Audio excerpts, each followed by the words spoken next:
আসসালামু আলাইকুম। আপনারা শুনছেন গ্রাম বাংলা ছায়ার দুনিয়া।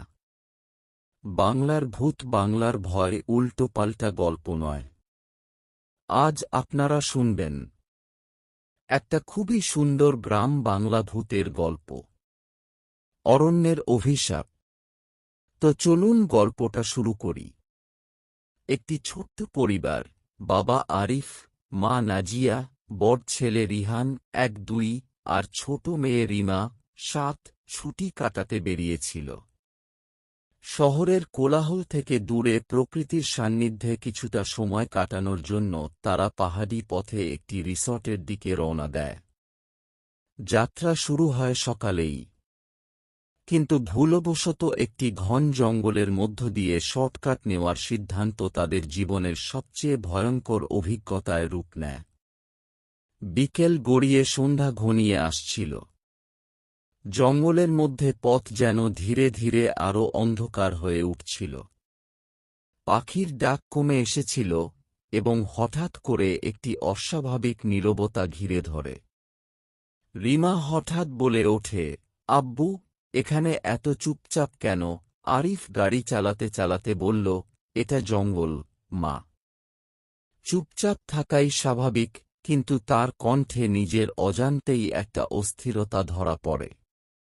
হঠাৎ গাড়ির ইঞ্জিন বিকট শব্দ করে থেমে গেল।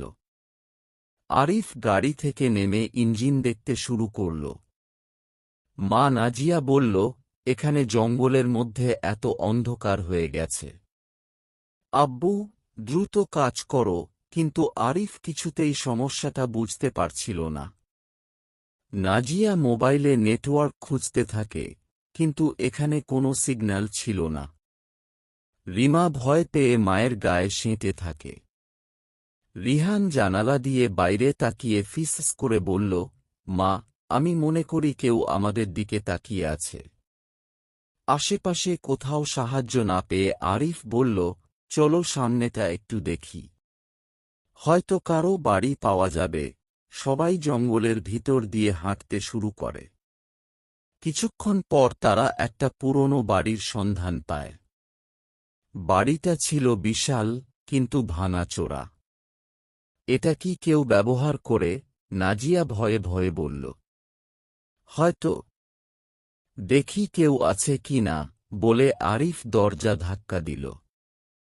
দরজা খুলতেই একটা কনকনে ঠান্ডা বাতাস তাদের গায়ে লাগে।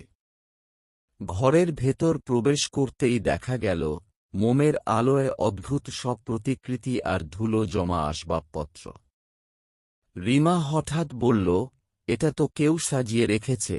নাজিয়া তাড়াতাড়ি তাকে নিজের কাছে টেনে নিল। ঘরের এক কোণায় একটা বড় পুরনো ঝাড়বাতি ঝুলছে। ঘরে ঢোকার কিছুক্ষণের মধ্যেই তাদের অদ্ভুত অনুভূতি হতে থাকে। ঝাড়বাতিটি হঠাৎ কাঁপতে শুরু করে, যেন কোনো অদৃশ্য হাত সেটিকে নাড়া দিচ্ছে। রিমা বলল, আম্মু, আমাকে কেউ ডাকছে। তার মুখ সাদা হয়ে গিয়েছিল। আরিফ আর রিহান চারপাশে কিছু দেখতে চেষ্টা করল, কিন্তু কিছুই দেখতে পায়নি। হঠাৎ করে একটা বই টেবিলের ওপর নিজে থেকে খুলে গেল। বইয়ের পাতা ঘুরে থেমে যায় একটি জায়গায়। আরিফ বইয়ের দিকে তাকিয়ে দেখল, সেখানে অদ্ভুত লেখা আর ছবি আঁকা ছিল। তাতে একটা আত্মার ছবি, এবং নিচে লেখা, আমার অভিশাপ শেষ করো। রিমা তাদের বলল, একজন সাধু আমাকে বলছেন যে তিনি এখানে বন্দী। আমরা যদি তাকে সাহায্য না করি, তাহলে আমরা এখান থেকে বের হতে পারব না। পরিবারের সবাই হতবাক হয়ে যায়। সাধুর অভিশাপের কাহিনী জানা যায় রিমার মাধ্যমে। এই বাড়িতে একসময় সাধু থাকতেন, যাকে গ্রামের মানুষ এক ভুল অভিযোগে হত্যা করেছিল। তার আত্মা এখানেই আটকে গেছে, এবং প্রতিবার যারা এই বাড়িতে আসে, তারা কখনোই ফিরে যেতে পারে না। পরিবারের সবাই সাহসিকতার সাথে সেই অভিশাপ ভাঙার চেষ্টা করে। সাধুর দেয়া নির্দেশ অনুযায়ী তারা বাড়ির একটি নির্দিষ্ট জায়গায় লুকানো পাত্র খুঁজে পায়, যা তার আত্মাকে মুক্তি দিতে পারে। কিন্তু এটি খুঁজে পাওয়ার সঙ্গে সঙ্গে ঘরের দরজা জানালা বন্ধ হয়ে যায়। তাদের সামনে ভয়ঙ্কর ছায়ামূর্তির আক্রমণ শুরু হয়। আরিফ পাত্রটি খুলে বইয়ে লেখা মন্ত্র পাঠ করে। ছায়ামূর্তিগুলো চিৎকার করে অদৃশ্য হয়ে যায় এবং ঘরে আবার শান্তি ফিরে আসে। পরিবারটি ভোরের দিকে বাড়ি থেকে বের হতে পারে। বাইরে আসার সঙ্গে সঙ্গে গাড়ি আবার চালু হয়ে যায়। তারা ফিরে তাকিয়ে দেখে বাড়িটি কোথাও নেই। পরিবারটি এই অভিজ্ঞতার কথা কারও সঙ্গে শেয়ার করেনি।